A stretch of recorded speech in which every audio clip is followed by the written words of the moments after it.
मैं आपको पहले क्लियर कर देता हूँ कि जो हमारा जो भी क्वेश्चंस रहेंगे हमारे किसके बेसिस पे रहेंगे, मेमोरी बेस्ड क्वेश्चन है, ठीक है। ये हमारे मेमोरी बेस्ड क्वेश्चंस हैं जो कि स्लाइटली डिफर कर सकते हैं आपके एक्चुअल एग्जाम से। जो ऑप्शन है, जो कंटेंट है, वो आपका जो उसका कलेक्शन के बेसिस पे जो हमें आपके कमेंट से ही प्राप्त हुए हैं।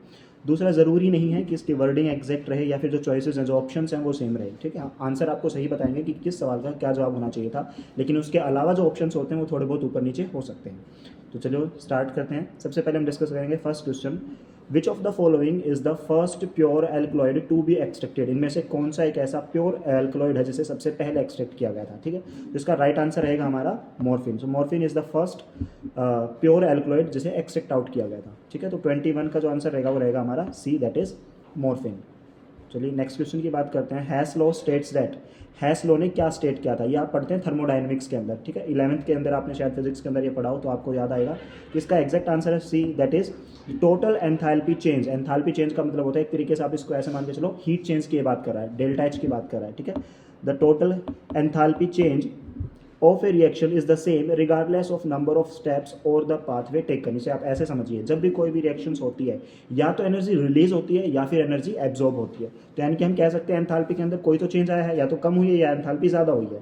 तो जो टोटल एंथैल्पी चेंज होता है किसी भी रिएक्शन के अंदर वो कांस्टेंट होता है, यानी कि वो इस चीज़ पर डिपेंड नहीं करता है कि उस रिएक्शन को कंप्लीट होने में कितने स्टेप्स लगे हैं, ठीक है। एक रिएक्शन है जैसे फाइनल प्रोडक्ट बनने में 2 स्टेप लगते हैं और उसी रिएक्शन को आप 10 स्टेप्स के थ्रू कराते हो, फाइनल प्रोडक्ट हमारा सेम बनना है, तो उसमें जो एंथैल्पी का चेंज होगा वो कांस्टेंट रहेगा, वो ज़्यादा या कम या ज़्यादा थोड़ा बहुत भी डिफर नहीं करता है, समझे आप। यानी कि एंथैल्पी चेंज रिएक्शन पे डिपेंड करती है, ना कि स्टेप्स टेकन पे। ये हैस लॉ ने स्टेट किया था, थर्मोडायनेमिक्स के से क्वेश्चन पूछा गया है। नेक्स्ट क्वेश्चन हमारा 23rd, metal ion indicators are used in which type of titration. इनमें से किस में मेटल आयन इंडिकेटर्स को यूज किया जाता है। तो डायरेक्ट क्वेश्चन पूछा गया आपकी टाइट्रेशन से, तो आंसर रहेगा हमारा कॉम्प्लेक्सोमेट्रिक टाइट्रेशन। कॉम्प्लेक्सोमेट्रिक टाइट्रेशन के अंदर मेटल आयन इंडिकेटर्स का यूज किया जाता है। कॉम्प्लेक्स मेटल जो टाइट्रेशन है जिसके अंदर क्या होता है, कॉम्प्लेक्स जो कंपाउंड उनकी फॉर्मेशन होती है और कलर की फॉर्म में हमें ये जो चीज़ है एंड रिजल्ट हमें दिखता है, ये चीज़ विजिबल होती है कि अब इसका एंड पॉइंट आ गया, अब हमारा प्रोडक्ट जो है बन चुका है, दैट इज कॉम्प्लेक्सोमेट्रिक टाइट्रेशन, ठीक है। तो आंसर रहेगा इसका ए। चलिए नेक्स्ट क्वेश्चन डिस्कस कर लेते हैं। Steam distillation is used for the separation of, इनमें से किसकी सेपरेशन में स्टीम डिस्टिलेशन प्रोसेस का यूज किया जाता है। तो देखो ये इसका आंसर रहेगा answer A, that is volatile substance. यानी कि जो आपके वोलेटाइल सब्सटेंस होते हैं जिनके अंदर ये टेंडेंसी होती है कि बिना एनर्जी चेंज किए या बिना हीट चेंज किए या बिना उनको हीट प्रोवाइड किए वो लिक्विड फेज से वेपर फेज में जा सकते हैं, ठीक है, गैसियस फेज में वो कन्वर्ट हो सकते हैं। उन सब्सटेंस को बोला जाता है वोलेटाइल सब्सटेंसेस, ठीक है। तो जब आप 2 या 2 से ज़्यादा आपके वोलेटाइल सब्सटेंसेस का अगर मिक्सचर है तो उसे आप किस प्रकार से सेपरेट कर सकते हो, स्टीम डिस्टिलेशन के तरीके से, ठीक है जी। तो 24 का आंसर रहेगा वो रहेगा A, that is volatile substances. 25th question is growth hormone is secreted by which gland. बिल्कुल बेसिक क्वेश्चन पूछा गया आपका ये एचएपी से, कौन सा हार्मोन ग्रोथ हार्मोन किस ग्लैंड के द्वारा सिक्रीट किया जाता है। तो यहाँ इसका आंसर रहेगा that is a, pituitary gland से जो सिक्रेशन ग्रोथ हार्मोन का होता है। आपको पता है कि पिट्यूटरी ग्लैंड के 2 पार्ट होते हैं, that is adeno hypophysis and neuro hypophysis, posterior anterior and posterior. Anterior से बहुत सारे हार्मोन आपके रिलीज होते हैं जबकि पोस्टीरियर से सिर्फ 2 ही आपके हार्मोन्स रिलीज होते हैं, that is oxytocin and vasopressin. ये आपके पोस्टीरियर यानी कि न्यूरो हाइपोफाइसिस से रिलीज होते हैं। बाकी के जितने भी आपके बच गए वो सारे के सारे adeno hypophysis that is anterior pituitary से। तो ग्रोथ हार्मोन किससे रिलीज होता है, आपके पिट्यूटरी ग्लैंड से, और उसके भी किससे, एंटीरियर पार्ट से आपका जो स्क्रीट आउट होता है। तो 25th क्वेश्चन का जो आंसर रहेगा वो रहेगा option A, that is pituitary gland. चलिए नेक्स्ट बात करते हैं 26th की। Which of the following benzodiazepine has a nitro group at the 7th position. इनमें से किस बेंजोडाइजेपीन के 7th पोजीशन पे नाइट्रो ग्रुप प्रेजेंट होता है। तो क्वेश्चन के अंदर या फिर ऑप्शंस के अंदर कुछ ना कुछ इसके अंदर थोड़ा बहुत जरूर चेंज मिलेगा। क्वेश्चन ऐसा नहीं हो सकता क्योंकि इस क्वेश्चन के हिसाब से इसके 2 आंसर होने चाहिए, ठीक है। बेंजोडाइजेपीन की 7th पोजीशन पे जिसमें नाइट्रोजन प्रेजेंट हो, तो क्लोनाजिपाम और नाइट्रोजिपाम दोनों, नाइट्राजिपाम दोनों की ही 7th पोजीशन के ऊपर नाइट्रो ग्रुप प्रेजेंट होता है, ठीक है। बेंजोडाइजेपीन में क्या होती है, आपकी एक 6 मेंबर रिंग होती है और दूसरी आपकी 7 मेंबर रिंग होती है, जिसके 7th पोजीशन के ऊपर नाइट्रो ग्रुप इन्होंने पूछा है। तो ऐसा रहेगा आपका क्लोनाजिपाम भी और नाइट्रोजिपाम भी, ठीक है। तो अगर क्लोनाजिपाम ऑप्शन में नहीं था तो इसका आंसर रहेगा नाइट्राजिपाम। तो एक बार देख लेना आप ऑप्शन में कौन कौन सा था, हमें कमेंट बॉक्स में जरूर बताना कि एग्जैक्ट ऑप्शंस क्या थे इस क्वेश्चन के, और या फिर ये क्वेश्चन किस तरीके से पूछा गया था। तो हमें जो ऑब्टेन हुआ आप लोगों से कमेंट बॉक्स से कुछ ऐसा ही था, तो आप लोग भी इस पर अपनी राय देना, ठीक है। नाइट्राजिपाम आपके 7th पोजीशन पे आपका नाइट्रो ग्रुप लगा होता है, और जो नाइट्रो ग्रुप होता है वो कैसा होता है, इलेक्ट्रॉन विड्रॉइंग ग्रुप होता है। और इलेक्ट्रॉन विड्रॉइंग ग्रुप क्या करता है, बेंजोडाइजापीन की जिसके जो भी रिएक्टिविटी के लिए वो बेंजोडाइजापीन यूज़ किए जाते हैं वो इनका एक्शन बढ़ जाता है, ठीक है। बेंजोडाइजापीन को किस लिए यूज़ किया जाता है, सिडेट करने के लिए ना, रिलैक्स करने के लिए, काम करने के लिए पर्सन को, यानी कि एंजाइटी के अंदर आप इसे यूज़ करते हो, एज ए सिडेटिव आप इसे यूज़ करते हो। तो जो इसकी एंटी एंजाइटिक प्रॉपर्टी है, सिडेटिव प्रॉपर्टी है, उसे क्या करता है, ये इन्हांस करता है, ठीक है, क्या, इलेक्ट्रॉन विड्रॉइंग ग्रुप, और वो कौन सा था, नाइट्रो हमारा। तो इसका आंसर रहेगा सी, दैट इज नाइट्रोजेपाम। चलिए नेक्स्ट क्वेश्चन की बात कर लेते हैं। Which gas is commonly use for sterilization in pharmaceutical and medical settings, medical और फार्मास्यूटिकल के अंदर कौन सी गैस को स्टेरिलाइजेशन के तौर पे यूज़ किया जाता है, आउट ऑफ दीज 4, तो इन चारों में से किसको यूज़ किया जाता है, that is ethylene dioxide. Ethylene dioxide को आपको स्टेरिलाइजिंग एजेंट के तौर पे यूज़ किया जाता है। तो option A is the right answer. चलिए 28 की तरफ बढ़ते हैं। Which of the following drugs is act as direct vasodilator, direct acting vasodilator में से कौन सी एक डायरेक्ट एक्टिंग वैसोडाइलेटर है जो कि वेसल्स को आपकी डायलेट कर देगी, और जो कि आपका एक तरीके से यूँ कहो कि पोटाशियम चैनल ओपनर का भी काम करती है। तो इनमें से कौन सी है, दैट इज मिनॉक्सिडिल, ठीक है। मिनॉक्सिडिल आपकी कैसी है, वैसोडाइलेटर होती है। इसकी इसी प्रॉपर्टी की वजह से ये इस ड्रग का साइड इफेक्ट आया था, दैट इज क्या, हेयर ग्रोथ करा देता था। और भी इसके साइड इफेक्ट को ही हम जो आमतौर पर इसके जो इफेक्ट के तौर पे यूज़ करते हैं, ठीक है। हेयर ग्रोथ के लिए आजकल मिनॉक्सिडिल यूज़ की जाती है, जबकि इसका पहले ये साइड इफेक्ट देखा गया था। मिनॉक्सिडिल का साइड इफेक्ट होता है excessive of hair growth, excess of hair growth. तो इसका राइट आंसर रहेगा जो आपकी वैसोडाइलेटर का काम करती है, direct acting, that is minoxidil. चलिए जी नेक्स्ट क्वेश्चन हमारा, in anti microbial therapy MIC stand for, anti microbial के अंदर MIC का मतलब क्या होता है, तो क्या होता है MIC का, ये होता है आपका मिनिमम इनहिबिटरी कंसंट्रेशन, ठीक है, मिनिमम इनहिबिटरी कंसंट्रेशन। यानी देखो आपको भी पता है कि जो ये होते हैं आपके जितनी भी एंटी माइक्रोबियल एजेंट्स होते हैं, इनकी कोई ना कोई टेंडेंसी तो होती है कि माइक्रोब्स की ग्रोथ को ये लोग रोकते हैं, ठीक है। माइक्रोब की ग्रोथ रुकती है तो उसके लिए कितनी आपको कम से कम कंसंट्रेशन चाहिए उस ड्रग की, कि वो जो बैक्टीरिया है, जो भी माइक्रोब है, उसकी ग्रोथ को रोक सके, उस कंसंट्रेशन को बोला जाता है MIC, minimum inhibitory concentration. So the right answer is a, option ए इसका राइट आंसर रहेगा, that is minimum inhibitory concentration. चलिए नेक्स्ट क्वेश्चन है, what is a round of value of 7.045, round of value, आप लोगों ने 5th या 6th class में पढ़ोगे, राउंड ऑफ वैल्यूज के क्वेश्चन वहाँ पे आते थे, 11th में भी आता है आपके फिजिक्स के फर्स्ट यूनिट के अंदर ही 7.045। तो जिस वैल्यू को आपको राउंड ऑफ करना है उसकी नेक्स्ट वैल्यू 5 से बड़ी है या छोटी है, उससे जो नेक्स्ट डिजिट है वो बड़ी या छोटी है। अगर वो 5 से बड़ी हो तो उससे प्रीवियस वाली डिजिट को हम क्या कर देते हैं, एक नंबर से बढ़ा देते हैं, और अगर वो क्या हो 5 या 5 से छोटी हो तो वो उतना ही रहता है, ठीक है। तो यहाँ पे इसका आंसर कितना आएगा, 7.045 है। तो 4 से जो नेक्स्ट वैल्यू है हमारी, 4 से नेक्स्ट वैल्यू हमारी क्या है, दैट इज 5, और 5 से अगर बड़ी होती तो हम 4 को बढ़ा देते हैं, लेकिन 5 या खुद या फिर 5 से छोटी होगी तो इतनी ही रहेगी। तो इसका एग्जैक्ट आंसर आएगा 7.04, ठीक है जी, A is the right answer. Next question हमारा, which of the following is a calcium channel blocker used as anti hypertensive, इनमें से कौन सी एक ऐसी कैल्शियम चैनल ब्लॉकर है जिसे as a anti hypertensive drug के तौर पे यूज़ किया जाता है। तो कैल्शियम चैनल ब्लॉकर इनमें से आपको एक ही दिखे, दैट इज अमोलिडिपिन, ठीक है। यहाँ पे बी ऑप्शन कुछ और ही होगा, क्लोनिडिपिन तो नहीं हो सकता, तो आप लोग चेक करके बताना, क्योंकि दोनों ऑप्शन हो गए तो फिर तो क्लोनिडिपिन और अमोलिडिपिन दोनों ही आपकी कैल्शियम चैनल ब्लॉकर का काम करेगी। तो यहाँ पे ए इसका राइट आंसर है, बाकी के लोग आप देख लेना कि इसमें बी ऐसी ऑप्शन क्या थे, ठीक है। सी तो है ही नहीं, क्योंकि एम्फोटेरिसिन बी जो है कैल्शियम चैनल ब्लॉकर नहीं होती है। चलिए तो ए ही रहेगा इसका राइट आंसर। आगे बढ़ते हैं, which of the following is the active site of the enzyme where the drug bind, ये क्या क्वेश्चन हुआ, जहाँ पे ड्रग बाइंड होती है उसको क्या, उस साइट को हम कौन सी साइट बोलते हैं, खुद ही उन्होंने क्वेश्चन में बता दिया कि एक्टिव साइट, वो एक्टिव साइट जहाँ पे आपकी ड्रग आके बाइंड होती है उस साइट को क्या बोलते हैं भाई, उस एक्टिव साइट को तो एक्टिव साइट ही बोलते हैं। या तो क्वेश्चन के अंदर आपका ये एक्टिव साइट नहीं मेंशन होगा, ठीक है। तो इसका राइट आंसर रहेगा सी, दैट इज एक्टिव साइट, जहाँ पे आके आपकी ड्रग बाइंड करती है या आपकी एंजाइम से आपका सबस्ट्रेट आके बाइंड करता है, उसे हम क्या बोलते हैं, एक्टिव साइट। तो C is the right answer. Next आपका inert electrodes are used in titration for, देखो इन्होंने पहले ही शब्द यूज कर दिया इनर्ट, इनर्ट का मतलब क्या है, वो रिएक्टिव नहीं है, वो रिएक्ट नहीं करेगी। तो इसका सीधा सीधा ऐसा कौन सा ऑप्शन है जो इस बात को जस्टिफाई कर रहा है, वो है option number C, conducting current without participating in the reaction, reaction में बिना पार्टिसिपेट किए वो अपना काम कर रहा है। इलेक्ट्रोड का काम है कंडक्शन कराना, करंट कंडक्शन कराना, और इनर्ट है तो इसका मतलब वो क्या करेगा, रिएक्शन के अंदर पार्टिसिपेट नहीं करने वाला है, ठीक है जी। तो C is the right answer.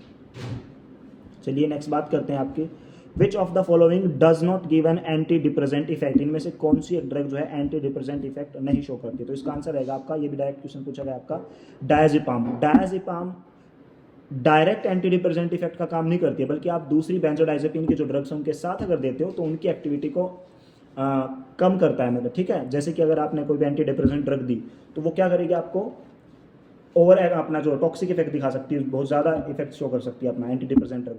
तो उसके उस साइड इफेक्ट को कम करने के लिए आप डायजेपाम को साथ दे सकते हो, ठीक है जी, अदर एंटी डिप्रेसेंट ड्रग के साथ ही। खुद से एंटी डिप्रेसेंट का काम नहीं करती है, ठीक है। तो 33 का जो आपका आंसर रहेगा 30 वो है आपका diazepam, option number C. Next आपका chlorine containing antiseptics so their action through, वो एंटीसेप्टिक्स जिनके अंदर क्लोरीन कंपाउंड प्रेजेंट होता है वो अपना मैकेनिज्म किस एक्शन के थ्रू शो करते हैं। तो क्या करते हैं, सेल का क्या करा देते हैं, ऑक्सीडेशन करा देते हैं। और जब सेल का ऑक्सीडेशन ओवर ऑक्सीडेशन हो जाता है तो सेल की लाइसिस स्टार्ट हो जाती है, सेल टूटना स्टार्ट कर देती है, ठीक है। तो क्लोरीन कंटेनिंग जो भी आपकी ड्रग्स होती हैं वो अपना एंटीसेप्टिक इफेक्ट किसके थ्रू शो करती है, oxidation of cell, oxidation of cell. तो ए ऑप्शन जो है इसका राइट ऑप्शन है, ठीक है। चलिए जी 35 आपका, what is the effect of free radical in our body. Free radicals हमारी बॉडी में क्या करा देते हैं, ऑक्सीडेशन करा देते हैं, तभी तो उनको कैसे बोला जाता है, ROS, रिएक्टिव ऑक्सीजन स्पीशीज बोला जाता है उनको, ठीक है। तो इसका राइट आंसर रहेगा 35 का A. The left and right atria are separated by, left and right atria को किससे सेपरेट किया जाता है, तो सिंपल सी बात है सेप्टम के द्वारा। सेप्टम ही है जो राइट और लेफ्ट को अलग अलग करता है, तो ए इसका राइट आंसर रहेगा। ये बहुत बेसिक क्वेश्चन आपका पूछा गया है, ठीक है, दैट इज ए। नेक्स्ट है that is 37, relative bio availability is used for, relative bio availability को किस चीज़ के लिए यूज़ किया जाता है, रिलेटिव, रिलेटिविटी का मतलब ही क्या है, जब आप दो चीज़ों को कंपेयर कर रहे हो, ठीक है। तो इसका आंसर ऑप्शन क्या बी का राइट आंसर रहेगा, that is comparing a test formulation with a standard formulation. आपकी कोई भी ड्रग है जो आपकी टेस्ट है, ठीक है, अभी आपको नहीं पता उसका क्या इफेक्ट आएगा, लेकिन कोई मार्केटेड ड्रग है जो ऑलरेडी मार्केट में अवेलेबल है तो वो आपकी स्टैंडर्ड फॉर्मुलेशन होती है। तो स्टैंडर्ड फॉर्मुलेशन की जो एक्टिविटी है उसको आप किसके साथ कंपेयर करते हो, अपने टेस्ट ड्रग के साथ, तो उसे हम बोलते हैं रिलेटिव बायो अवेलेबिलिटी, ठीक है जी। नेक्स्ट क्वेश्चन आपका, dipyridamole shows its antiplatelet action on which of the following targets, इनमें से किसके थ्रू एंटीप्लेटलेट एक्शन अपना शो करती है डायपाइरिडामोल, तो कौन सा रहेगा, ऑप्शन है दैट इज फॉस्फोडाइएस्टेज इनहिबिटर। ऐसे क्वेश्चन के अंदर आपको ये चीज़ ध्यान रखनी कि कौन सा एक्शन पूछा गया है, क्योंकि कई सारी ड्रग्स हमारी ऐसी है जो एक नहीं बल्कि अलग अलग एक्शन शो करती है, ठीक है। तो कौन से एक्शन की बात करें, अब डायपाइरिडामोल को कौन से एक्शन की बात करें, उसका एंटीप्लेटलेट जो एक्शन है, प्लेटलेट एग्रीगेशन को जो रोकने का मैकेनिज्म है वो किसके थ्रू फॉलो किया जाता है, वो है आपका फॉस्फोडाइएस्टेज को इनहिबिट करके उस मैकेनिज्म को फॉलो करती है। नेक्स्ट क्वेश्चन आपका, which one of the following is azole antifungal drug, antifungal है और उसकी भी कौन सी कैटेगरी पूछी गई, एजोल। एजोल कौन सी है, तो इनमें से एक ही है, दैट इज फ्लूकोनाजोल, ठीक है। तो ये है आपका azole derivative, that is fluconazole. इसका राइट आंसर रहेगा आपका ए ऑप्शन में आप यहाँ देख सकते हो, इसका राइट आंसर है फ्लूकोनाजोल। नेक्स्ट आपका, which of the following is an allyl amine, अब इनमें से एलाइल अमीन के बारे में पूछ ले, है एंटीफंगल, एलाइल अमीन कौन सी है, तो वो आपकी, ये भी डायरेक्ट क्वेश्चन आपका क्लासिफिकेशन से, दैट इज टर्बिनाफिन, ठीक है। तो option A is the right answer.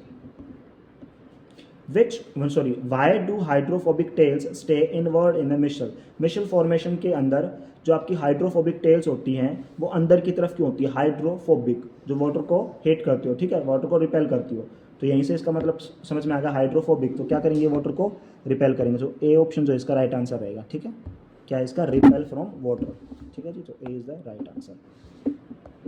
Next आपका 42, a convex mirror always give images that are, जो आपका कॉन्वेक्स मिरर होता है उसके अंदर जो इमेज फॉर्मेशन होती है वो कैसी होती है, सबसे पहली बात इरेक्ट होती है, सीधी दिखाई देती है ना, उल्टा नहीं होता, उसके अंदर जो इमेज फॉर्मेशन होती है इरेक्ट होती है, वो कैसी होती है, डिमिनिश्ड होती है, यानी कि साइज में कम दिखती है, लेकिन होती कैसी है, सीधी ही इमेज बनती है, तो that is option A, diminished and erect.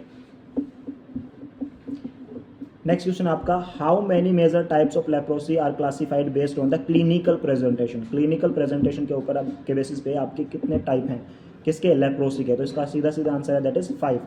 आपने पढ़ा भी हुआ इसके बारे में, बॉर्डर लाइन लेप्रोसी है ना, लेप्रोमेटस लेप्रोसी, तो इसके क्लिनिकल प्रेजेंटेशन के बेसिस पे कितने टाइप हैं लेप्रोसी के, 5 टाइप होते हैं, ठीक है। So C is the right answer.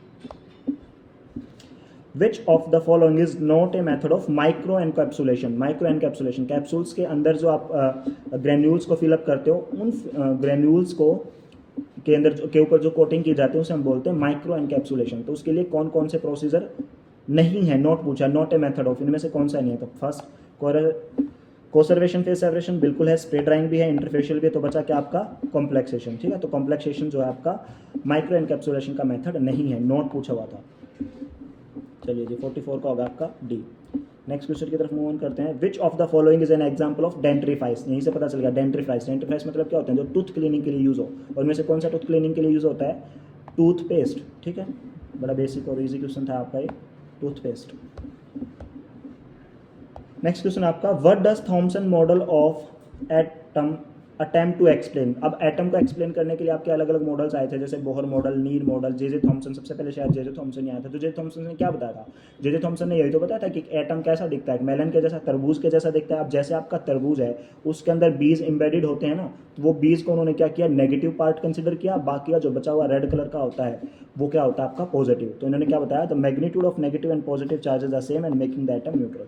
ठीक है, तो वो आपके इक्वल होते हैं, ये आपका जे थॉमसन का मॉडल था, और आपके एटम को न्यूट्रल बनाते हैं, यानी कि जितना पॉजिटिव चार्ज उतना ही नेगेटिव चार्ज। हालांकि इसकी कुछ ना कुछ लिमिटेशन थी जो आगे जाके बोहर ने, और उसके बाद नील बोहर की बात, नील और बोहर तो शायद एक ही था, तो उस मॉडल ने उसको आगे जाके चैलेंज किया था, और एग्जैक्ट एटम की डेफिनेशन उन्होंने दी थी। हु बिल्ट द अलाई दरवाज़ा, अलाई दरवाज़ा किसने बनाया था, तो इसका ये भी आपका जीके से क्वेश्चन पूछा है, तो सी इसका सही ऑप्शन रहेगा, दैट इज अलाउद्दीन खिलजी। ठीक है, तो अलाउद्दीन खिलजी इसका राइट आंसर है। नेक्स्ट है, which Indian film won the best film award eight 2025 of Asian film award. 2025 के एशियन फिल्म अवार्ड में किस फिल्म को बेस्ट फिल्म का अवार्ड मिला था, तो बुल्ली बॉय बहुत पहले मिल चुका है, All We Imagine as Light. ठीक है, तो बी ऑप्शन जो है इसका राइट आंसर रहेगा, All We Imagine as Light. Santosh और लंच बॉक्स भी नहीं है। ठीक है, तो as We Imagine as Light मैंने भी पहली बार ही सुना, हालांकि ये कौन सी मूवी है। नेक्स्ट आपका, what does Huckel rule state for a compound to be aromatic. Huckel's का रूल क्या था, हक्कल्स ने जो रूल लिया था वो एरोमेटिसिटी के लिए दिया था, कि कोई भी कंपाउंड एरोमेटिक कब होगा, तो उसने अपनी अपनी कुछ स्टेटमेंट दी थी कि जब इन स्टेट को आपका कंपाउंड फॉलो करे तो वो एरोमेटिक है। ठीक है, तो उसमें से एक क्या था, it must have 4n+2 pi electrons, उसके पास 4n+2 पाई इलेक्ट्रॉन प्रेजेंट होते हैं। तो इनमें से ये आपकी एग्जैक्ट डेफिनेशन है किसके लिए, हक्कल्स रूल जो स्टेट करता है एरोमेटिसिटी के लिए। ठीक है, नेक्स्ट है, standardisation of herbal drugs is typically done using which of the following method. Herbal drugs की स्टैंडर्डाइजेशन किस मेथड्स के द्वारा की जाती है, तो इसका ऑप्शन रहेगा ए, option A is the right answer, that is marker. तो 50 यानी कि आज हमने 30 क्वेश्चन डिस्कस किए और 20 हमने पिछले पार्ट 1 के अंदर डिस्कस किया था। अगर आपने अभी तक वो नहीं देखा तो जाके उस वीडियो को देखो, और उसके बाद इस वीडियो को आप देख सकते हो। तो आपकी थर्ड शिफ्ट से आरआरबी का ये सेकंड पार्ट था, आरआरबी फार्मासिस्ट का जो आपका एग्जाम हुआ था। तो आप कमेंट बॉक्स में हमें बताना कि 50 में से आउट ऑफ 50 आप लोगों की कितना अटैम्प्ट किया और आपके कितने सही क्वेश्चन यहाँ पे निकल के आए हैं। तो कमेंट बॉक्स में हमारे साथ जरूर शेयर करें, और अपने उन सभी दोस्तों के साथ वीडियो को शेयर करें जिन्होंने आरआरबी फार्मासिस्ट का एग्जाम दिया था, और अपने मार्क्स हमें ज़रूर कमेंट बॉक्स में बताएं, क्योंकि उसी के बेसिस पे हम नेक्स्ट वीडियो लेके आने वाले हैं, जो कि रहेगी हमारी कट ऑफ के ऊपर। ठीक है, कि कट ऑफ इस बार आरआरबी फार्मासिस्ट की क्या रहने वाली है। ठीक है, तो ये थी आपकी आरआरबी फार्मासिस्ट थर्ड शिफ्ट के आंसर की। वीडियो में अंत तक बने रहने के लिए आपका बहुत बहुत धन्यवाद। Thank you so much.